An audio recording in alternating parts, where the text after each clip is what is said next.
जय हिंद and welcome to study battle. हम लोग देख रहे हैं youth publication biology, general science में बायोलॉजी देख रहे हैं, जिसमें से चैप्टर नंबर 9 आज का लेक्चर रहेगा, जिसका नाम है ह्यूमन बॉडी। इसमें का सब चैप्टर है पाचन तंत्र, डाइजेस्टिव सिस्टम, इंग्लिश में रहेगा। तो देखते हैं आज का पहला क्वेश्चन क्या है। छोटी आंत की आंतरिक सतह पर हजारों अंगुलीनुमा आकृति निकली हुई होती है, उन्हें क्या कहा जाता है? इसको राइट आंसर है विलाई।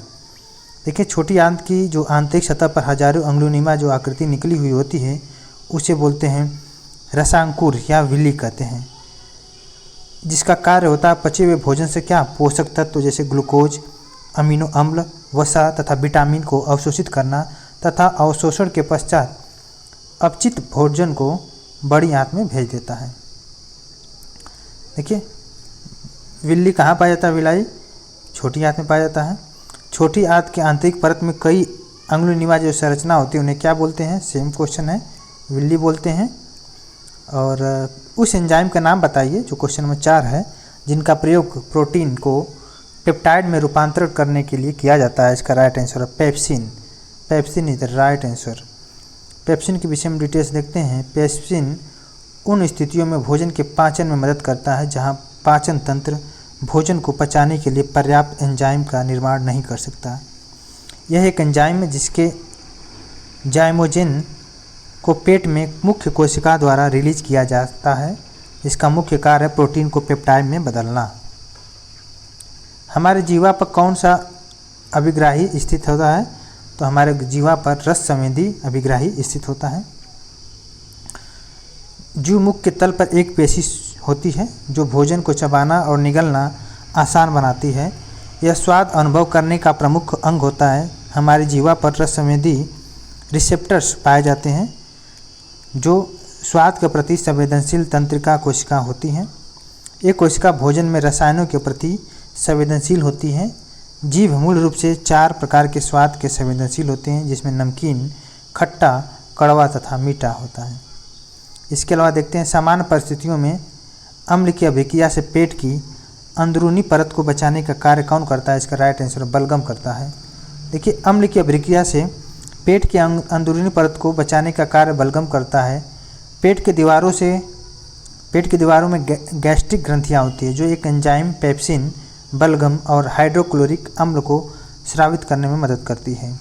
जब भोजन पेट के अंदर प्रवेश करता है तो HCl जो है भोजन के अंदर मौजूद रोगाणुओं को मारने में मदद करता है।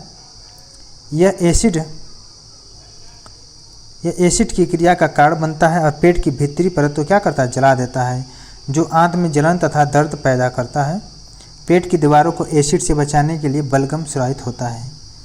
निम्न में से किस पशु में छोटी आंत सबसे छोटी होती है? इसका राइट आंसर शेर।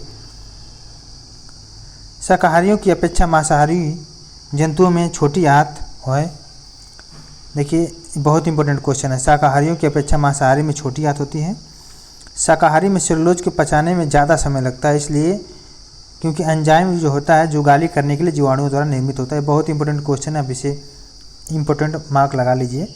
जो शाकाहारी की अपेक्षा मांसाहारी जंतुओं में छोटी आंत होते हैं, इसका मतलब ये शाकाहारी में ज़्यादा बड़ी आंत होती है, जो छोटी आंत होती है वो बड़ी होती है। ठीक है,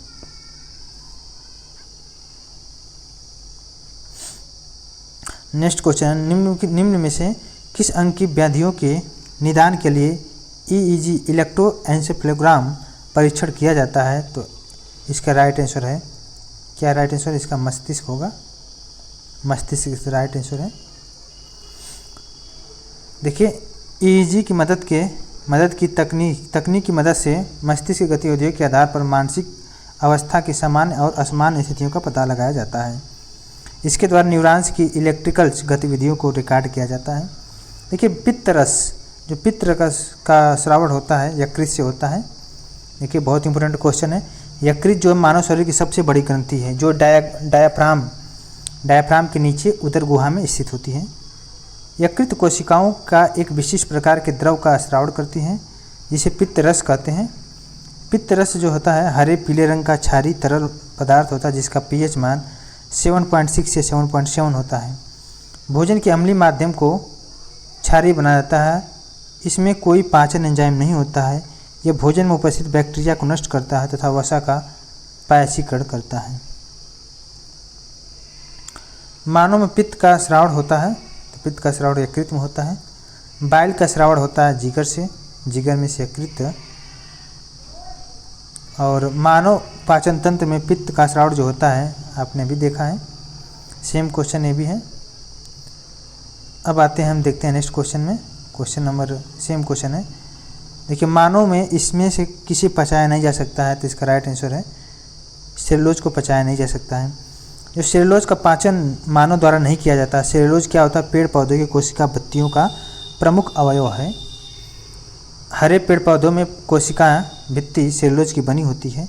एक कार्बनिक यौगिक है जो एक पॉलीमर का रूप ले लेता है। जिसे देखिए किसे पचाया जा सकता है? स्टार्च को, ग्लाइकोजन को और अमीनो अम्ल को पचाया जा सकता है, जबकि सेलुलोज को नहीं पचाया जा सकता। नेक्स्ट क्वेश्चन, सेलुलोज को पचाने के लिए शाकाहारी को लंबी छोटी आंत की आवश्यकता होती है। नेक्स्ट क्वेश्चन देखते हैं, लैक्टोज असहिष्णुता का क्या होता है? तो इसका राइट आंसर है, सीधे राइट आंसर पाते हैं, ये एक ऐसी स्थिति है जिसमें छोटी आंतें दुग्ध उत्पादों में पाई जाने वाली शर्करा को तोड़ने में असमर्थ होती है। देखिए, लैक्टोज देखते हैं, लैक्टोज इंटॉलरेंस एक पाचन संबंधी विकार है जिसमें छोटी आंत दुग्ध उत्पादों में पाई जाने वाली शर्करा को तोड़ने में असमर्थ होती है। लैक्टोज एक एंजाइम होता है जो दूध में पाई जाने वाली लैक्टोज शर्करा को ग्लूकोज और ग्लैक्टोज में विभाजित होता है। लैक्टोज असहिष्णुता छोटी आंत में पाए जाने वाले लैक्टोज एंजाइम की कमी के कारण होता है।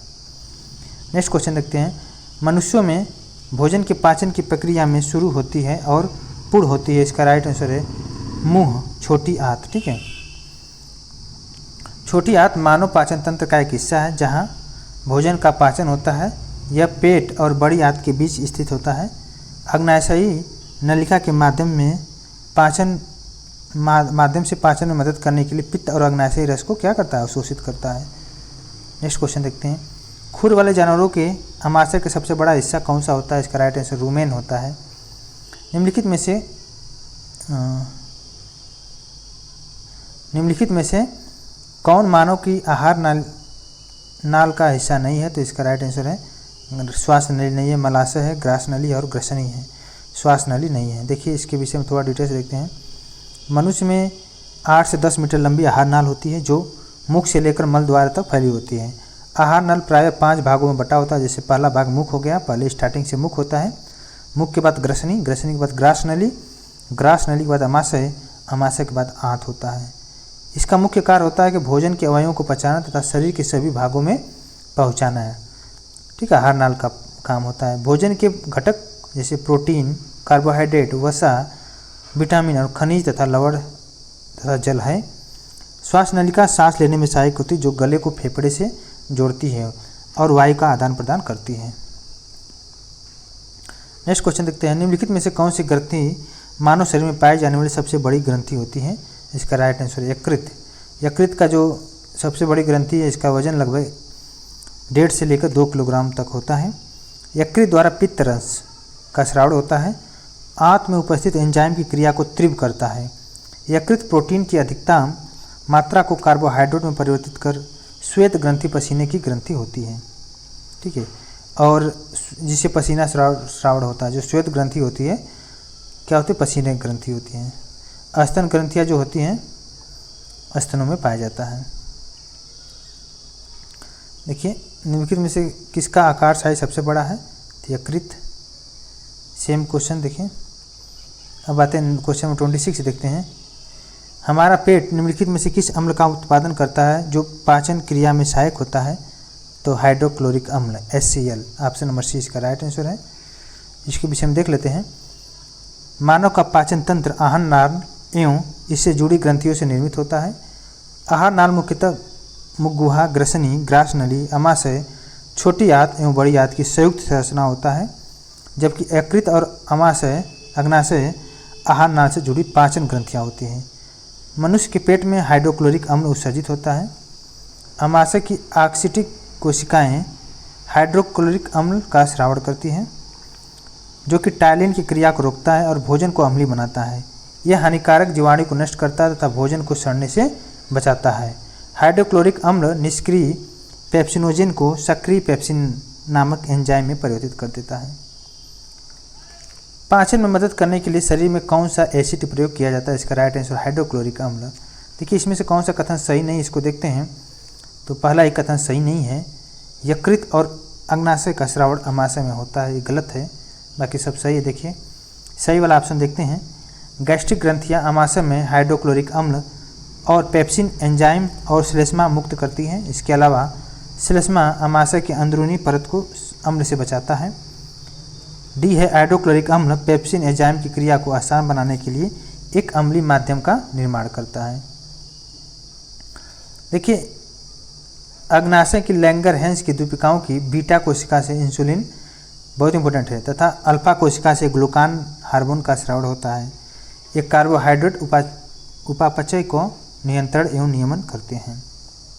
नेक्स्ट क्वेश्चन देखते हैं, पाचन तंत्र के चरणों का निम्नलिखित में से कौन सा अनुक्रम सही है? इसका राइट आंसर है देखिए अंतर्ग्रहण, पाचन, अवशोषण और उत्सर्जन, इसका राइट आंसर है। ठीक है, सबसे पहले क्या होगा? अंतर्ग्रहण होगा, उसके बाद पाचन होगा, उसके बाद अवशोषण होगा, उसके बाद स्वांगीकरण एंड लास्ट फाइनली मल परित्याग होगा। नेक्स्ट क्वेश्चन देखते हैं, पाचन तंत्र के इनमें से किस अंग की आकृति अंग्रेजी के वर्णमाला के जे के समरूप होगा? इसका राइट आंसर है अमाशय। देखिए इसके विषय में देखते हैं, अमाशय के विषय में अमाशय की जो आकृति होगी जे अक्षर के समरूप होगी। यह भोजन नली तथा छोटी आंत के बीच स्थित होता है। यहाँ भोजन रस के साथ मतता है, जिसे क्या बोलते हैं? कायम बोलते हैं। अमाशयी पाचन की क्रिया पूर्ण हो जाने पर उसे आगे छोटी आंत की ग्रहणी की ओर धकेलती है। अमाशय और ग्रहणी के बीच एक पेशी कपाट होता है, जिसे बोलते हैं क्या? पाइलोरिक वाल्व बोलते हैं, जो खाद्य पदार्थों को अमाशय से ग्रहणी में तो जाने देता है लेकिन वापस अमाशय में नहीं आने देता है। ठीक है, नेक्स्ट क्वेश्चन, मानव शरीर में वसा का पाचन मुख्यतः जो होता है छोटी आंत में होता है। वसा का पाचन छोटी आंत में होता है। ठीक है, और मानव के अमाशय में कौन सा अम्ल उत्पन्न होता है? जिसका राइट आंसर हाइड्रोक्लोरिक अम्ल अमाशय में उत्पन्न होता है। देखिए अग्नाशय द्वारा कौन सा स्रावित होता है? अग्नाशय द्वारा जो होता है ट्रिप्सिन होता है। इसके विषय में देख लेते हैं थोड़ा सा। अग्नाशय जो होती है मानव शरीर की दूसरी सबसे बड़ी ग्रंथि है। पहला जो ग्रंथि होती है यकृत होती है। ठीक है, दूसरा जो होता है सबसे बड़ी ग्रंथि अग्नाशय होता है। इससे अग्नाशयी रस निकलता है जो पाचन के लिए उत्तरदायी होता है। जो अग्नाशयी रस है 3 प्रकार के एंजाइम पाए जाते हैं। जैसे पहला हो गया ट्रिप्सिन मतलब यह प्रोटीन एवं पेप्टोन को पॉलीपेप्टाइड तथा अमीनो अम्ल में परिवर्तित करता है। एमाइलेज की अगर बात करें तो यह मांड स्टार्च को घुलनशील शर्करा में परिवर्तित करता है। इसके अलावा लाइपेज की अगर बात करें तो यह इमल्सिफाइड वसाओं को ग्लिसरीन तथा फैटी एसिड में परिवर्तित करता है। लाइपेज। स्वादिष्ट भोजन देखकर मुंह में पानी आ जाता है, यह जो क्रिया होती है यह किसकी वजह से होता है? तो स्नायु संबंधी प्रतिक्रिया की वजह से होता है मुंह में पानी आना। जैसे देखिए स्वादिष्ट भोजन देखकर मुंह में पानी आ जाता है, यह भोजन के पाचन प्रतिक्रियाओं के कारण एंजाइमेटिक तंत्रिका नियंत्रण के माध्यम से प्रतिबंधित किए जाते हैं। निम्नलिखित जानवरों में से किसके अपेक्षाकृत अधिक लंबी आंत होती है? तो खरगोश की आंत जो होती है सबसे लंबी होती है, इसलिए क्योंकि ये क्या शाकाहारी है, प्योर शाकाहारी, दैट्स वाई इसकी वजह से। ठीक है, इसका देखिए डिटेल्स देखेंगे तो उतना ही अच्छा क्लियर होगा। देखिए लोमड़ी, बाघ और कुत्ता एवं खरगोश में खरगोश की आंत सबसे अधिक लंबी होगी, क्योंकि शाकाहारी पशुओं की जो छोटी आंत होती है मांसाहारी जंतुओं से क्या होती है? बड़ी होती है। क्योंकि शाकाहारी जंतु पूर्णतया क्या होता है? सेलुलोज का पाचन करते हैं, क्योंकि सेलुलोज जो होता है पेड़ पौधे में ही पाया जाता है, तो सेलुलोज का पाचन करना होता है शाकाहारी जंतुओं को, और सेलुलोज के पाचन में क्या होता है? ज़्यादा समय लगता है, इसलिए। लेकिन और मांसाहारी पशुओं के भोजन पचाने में कम समय लगता है। यही कारण है कि शाकाहारी जंतुओं की छोटी आंत मांसाहारी जंतुओं की अपेक्षा क्या होती है? बड़ी होती है। एवं पूर्ण वायु वर्ग वाले खरगोश में आंतों की लंबाई मुख्यतः कितना? 9 से 12 गुना अधिक होती है। ठीक है, और यह 300 से 350 सेंटीमीटर तक होती है। दांतों में सड़न शुरू हो जाती है जब उसका मुंह का पीएच मान किससे कम हो जाएगा? 5.5 से पीएच मान कम हो जाएगा तो दांतों में क्या होगा? सड़न हो जाएगी। तो जो मंजन होता है उसमें क्या होता है, उसको क्षारीय बनाने के लिए उसमें क्षार की मात्रा होता है, उसकी वजह से दांतों में सड़न नहीं होता है। देखिए दांतों का जो इनेमल कैल्शियम फास्फेट का बना होता है। इनेमल जो होता है, जो सबसे मजबूत होता है, कैल्शियम फास्फेट का बना होता है। जब मुंह का पीएच मान 5.5 से कम हो जाता है तो दांतों का क्षरण शुरू हो जाता है।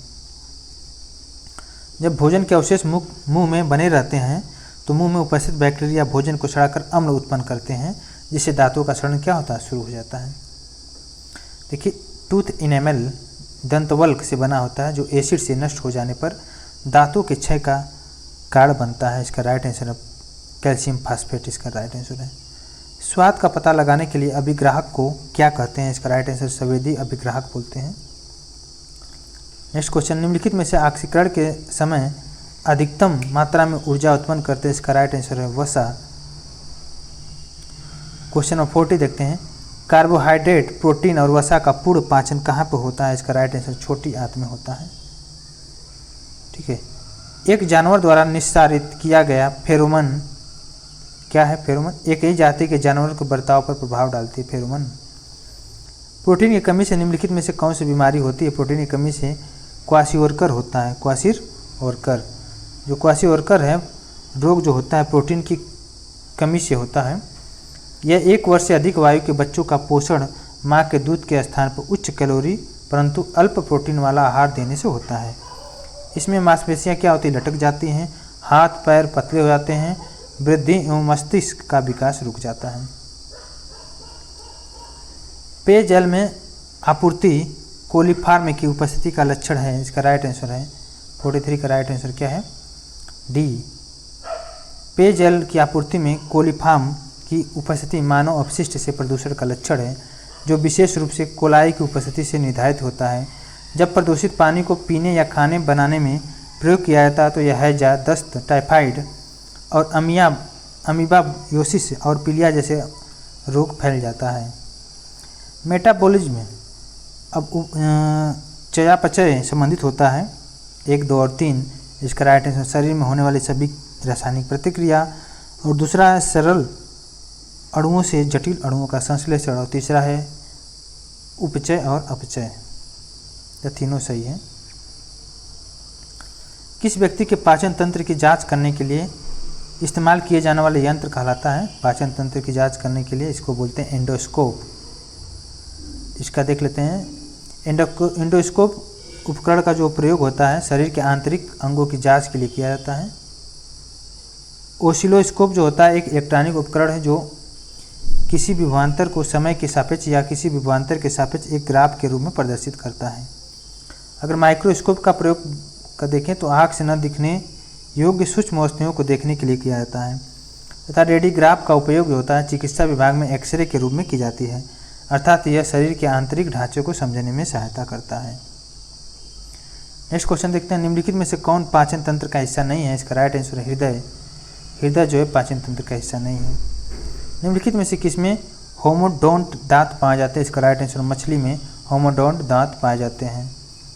देखिए स्तनधारियों में दांत ट्रिकोडोंट, हेटेरोडोंट, ज़्यादातर डाइफियोडोंट होते हैं, जबकि मछलियों में एक्रोडोंट तथा होमोडोंट जो समान आकार के होते हैं। डिओडंडम, ठीक है, डिओडेंडम का उपयोग जो होता है ये होता है राइट आंसर क्या है? छोटी आंत का भाग होता है डिओडंडम। यह यू आकार की तरह मुड़ा होता है, जिसका ग्रहणी जिसे ग्रहणी बोलते हैं। ग्रहणी की लंबाई होता है 25 सेंटीमीटर, जबकि शेष 30 सेंटीमीटर लंबे को क्या बोलते हैं? इलियम बोलते हैं। छोटी आंत आहार नाल का सबसे लंबा भाग होता है। आहार नाल के इसी भाग में पाचन क्रिया पूर्ण होती है। मनुष्य में इसकी लंबाई लगभग 6 मीटर होती है और चौड़ाई 2.5 सेंटीमीटर। पाचन तंत्र में मौजूद जो गैस्ट्रिक जूस होता है क्या शामिल होता है? इसमें HCl शामिल होता है गैस्ट्रिक जूस में। दांत का इनेमल जो बना होता है कैल्शियम फास्फेट का बना होता है, ये भी हम लोग देखे थे। ये सबसे कठोर भी होता है, सबसे कठोर होता है, ठीक है। मानव शरीर का सबसे कठोर पदार्थ भी होता है। इसके नीचे के परत को क्या बोलते हैं? डेंटाइन बोलते हैं, ठीक है। तो आई थिंक क्लियर हो गया होगा। दंतवल किसका बना होता है? कैल्शियम फास्फेट, ठीक है। सेम क्वेश्चन, भोजन से प्राप्त ऊर्जा को क्या बोलते हैं? भोजन से प्राप्त ऊर्जा को कैसे मापते हैं? तो कैलोरीज में मापते हैं, ठीक। नेक्स्ट क्वेश्चन देखते हैं। मानव शरीर का एकमात्र अंग जो पुनः विकसित या पुनः सृजित हो सकता है, इसका नाम है जिगर, यकृत, लीवर। जो पुनः विकसित और सृजित किया जाता है। जिगर शरीर की सबसे बड़ी ग्रंथि होती है जिसका वजन होता है 1.5 से 2 किलोग्राम होता है, और यह बाइल रस, बाइल जूस मतलब पित्त स्रावित करता है। मानव शरीर में कंठ को क्या कहते हैं? कंठ को जो बोलते हैं बायस बॉक्स बोलते हैं। एक मनुष्य जीव में औसतन कितनी स्वाद कलिकाएं होती हैं, मौजूद होती हैं? 2000 से लेकर 8000 तक स्वाद कलिकाएं। एक वयस्क मानव का पूरा पाचन तंत्र यानी मुंह से गुदा तक कितना मीटर लंबा होता है? उसे 9 मीटर लंबा होता है। भोजन के संबंध में इनमें से कौन सा कथन असत्य है? तो यह एक अजैविक पदार्थ है। भोजन एक अजैविक पदार्थ है, यह कथन असत्य है। भोजन रासायनिक क्रिया करता है, यह एक जैविक पदार्थ और हमें ऊर्जा प्रदान करता है। भोजन लगभग सभी जीवों का उपयोगी पदार्थ है। किस क्रिया के द्वारा आहार नली में भोजन पाया जाता है? तो इसका राइट आंसर अंतर्ग्रहण। नेक्स्ट क्वेश्चन देखते हैं। भोजन नली की दीवारों के संकुचन और प्रसरण को क्या बोलते हैं? तो इसको बोलते हैं क्रमाकुंचन। आहार नली का कौन सा भाग नहीं है? तो आहार नली का भाग नहीं है वायु कोशिका, मुख्य गुहिका और पित्ताशय और बड़ी आंत है। इसके अलावा अगर बात करें तो यकृत भी है, अग्नाशय भी है, ये सब आहार नली का भाग है। जो वायु कोशिका होता है फेफड़े में पाई जाती है, यह श्वसन तंत्र का भाग होता है वायु कोशिका। लार में कौन सा एंजाइम पाया जाता है? लार में जो एंजाइम है एमाइलेज पाया जाता है। इसके विषय में और देखते हैं। इसके अलावा टाइलिन भी पाया जाता है, लाइजोजाइम भी पाया जाता है। ठीक है, लार में लगभग 99% जल होता है तथा 1% एंजाइम होता है। ठीक है, टाइलिन और लाइजोजाइम। टाइलिन को एमाइलेज के नाम से भी जाना जाता है। ठीक है, तो इतना याद रहना चाहिए, टाइलिन को ही एमाइलेज बोलते हैं। नेक्स्ट क्वेश्चन है, लार ग्रंथि से एंजाइम स्रावित होता है, एमाइलेज। एंजाइम टाइलिन लार में पाया जाता है। पाचन के बाद कार्बोहाइड्रेट को परिवर्तित कर दिया जाता है तो ग्लूकोज में। ठीक है, नेक्स्ट क्वेश्चन देखते हैं। पित्त के कार्य को क्या बोलते हैं? पित्त के कार्य को बोलते हैं पायसीकरण। अग्नाशयी रस में मौजूद एंजाइम प्रोटीन को अमीनो एसिड में परिवर्तित करता है, इसका राइट आंसर है ट्रिप्सिन। पाचन के दौरान पित्त की भूमिका होती है, वसा का पायसीकरण। मनुष्य के पाचन तंत्र में उत्सर्जित अम्ल कौन सा होता है? हाइड्रोक्लोरिक। हम लोग देखे थे इसको। गले में और खाली स्थान है के छल्ले में मौजूद होता है, तो गले में उपास्थि के छल्ले मौजूद होता है। ठीक है, नेक्स्ट क्वेश्चन देखते हैं। भोजन के पाचन की प्रक्रिया के दौरान होने वाले ऊर्जा परिवर्तन की प्रकार को बताइए। तो ऊर्जा परिवर्तन होता है रासायनिक ऊर्जा से ऊष्मावर्धन में कन्वर्ट। मानव में भोजन और हवा के लिए सामान्य मार्ग है, तो उसे बोलते हैं ग्रसनी बोलते हैं। यकृत कार्य करता है, तो पाचन में यकृत का कार्य करता है। इसको देख लिए हम लोग क्वेश्चन को। तो हम लोग नेक्स्ट चैप्टर में जो इसका चैप्टर है ब्लड सर्कुलेटरी सिस्टम, इसको नेक्स्ट लेक्चर में देखेंगे। अभी के लिए बस इतना ही। Thank you so much.